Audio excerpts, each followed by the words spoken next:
live from the centre of coronavirus control, Cox Studios, London. This is Some Good News UK. Hello, this is Some Good News UK, and I'm Tom Dunn, your host. For this first one, let's acknowledge that John... I never forget his name. John I know his wife. Lovely. I don't know. Jim from The Office, you've done an incredible job, and you've started the ball rolling, and you've got some good news spreading everywhere amongst the mass of terrible, terrible news that keeps coming out. But I think it's time that the British pick up what you started and really kicked on, you know. So joining me today are my house band. I've got a live studio audience. Thank you for being here, guys. And of course, I've got Alan, who's here to cover the sports news. Thank you, Tom, into studio. This is Alan up into Baskins to cover sport. And in a move that even Chris Kamara could see coming, I can tell you, for absolutely no sport this week. Back to the studios, Tom. My first segment is called Always Look on the Bright Side of Life. You may think that you got it bad, but there is always somebody out there who's got it worse than you. I mean, Carol Baskins, for example, the most hated woman on the planet, thanks to Netflix. Or you could be a Sunderland fan who just have the worst life. Or you could be a single person stuck in quarantine, like me. Or, no, actually I can't think of anything worse. Or you could be this woman who was captured by CNN. And she's just in for a rude awakening. Can I ask you about your decision to go to church, to be inside that building? I wouldn't be anywhere else. Aren't you concerned you could infect other people if you get sick inside? No. People who don't go to this No. church? I'm covered in Jesus' blood. I'm covered in Jesus' But what blood. about other people who don't go to this church who you might encounter? All of these people go to this church. No, but you're going to be in places where other people I go to the grocery store every day. I'm in Walmart, What? Home Depot, all of those But you people. could get them sick from what happens in They the could church. get me sick, but they're not because I'm covered in his blood. Thank you very much. She's in for a rude awakening, but I do have some good news this week. This little man celebrated his first birthday whilst being in quarantine and looks damn cute right there. Some more good news as Victor Meldrew is successfully quarantining himself in Surrey. I would love to see that guy go full Tom Moore, 1,000 laps around his garden. He'd raise about 30 million straight off. Some more good news this week as this guy managed to use the time in quarantine to learn a brand new skill that I guarantee you've never seen before.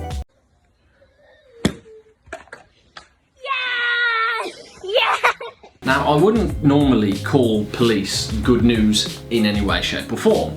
However, police in Andorra, although they're enforcing lockdown, they've found quite a novel way to do it. And it's putting smiles on faces, and you should see it.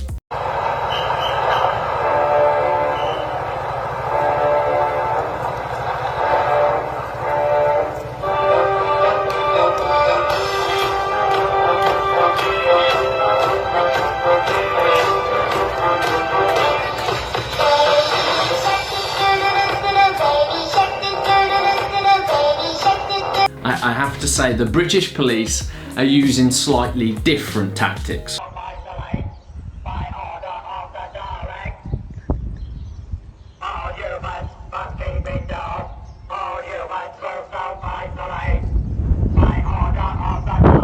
Now, if you thought that you were bored during quarantine, this kid has taken boredom to an entirely new level.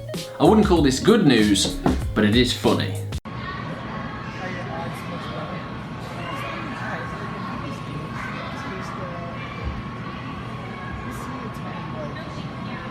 Now I've got some more good news as Welsh doctors have finally received the PPE that they so desperately needed.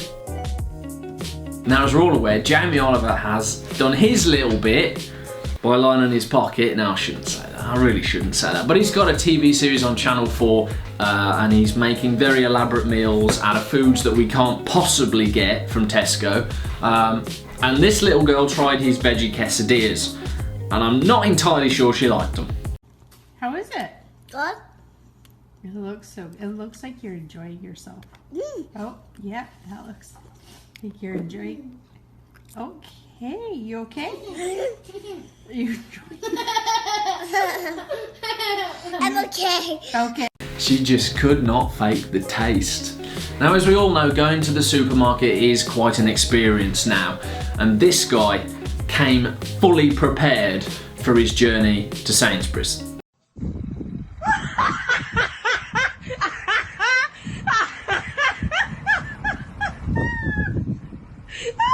And now for our next segment, Britain's got the clap.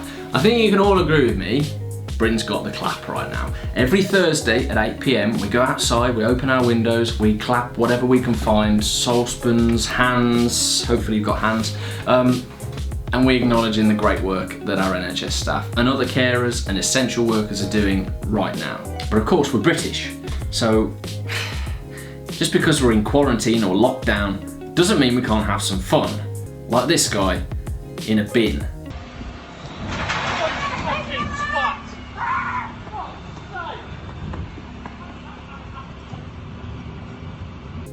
And now for our final segment, haircuts. I think you can all agree with me, you come into three categories. 1, your hair's too long. 2, your hair's too short, mine, gone back to bare wood. Or 3, somebody's had a go at butchering your hair and now you've never felt appreciation for hairdressers quite the way you do now. Anyway, haircuts. This little man wanted a Ronaldo. Not that Ronaldo. Right, and how do you want it? Like Ronaldo's. So you want it like Ronaldo's? Mm-hmm. Okay. Seed! Seed! Seed! Seed! Show me it! Show me it! Dickhead! Show me it! Seed, there's only one Ronaldo. And then this guy, I'm not quite sure what he wanted his girlfriend to do, but he obviously didn't get it. He moaning weary, to be honest. I just want a fade. You know what a fade is? I know what a fade is, yeah. That is so high. That is so high. That is so high. I swear to God, show me. Show me now. You best make this right, Charlotte. I'm telling you now. Okay. You start here in the barbers and fade. You fade it up to the top. Oh, I've done it back to front. I started at the top and went down. Have you seen The Fifth Element? I look like the geezer out of Fifth Element. You're supposed to move with the haircut. Alright. Why are you going so high? You told me to. You said go up here. Don't let your girlfriend cut your hair. Oh, We'll meet again, hopefully tomorrow. See you on the next one.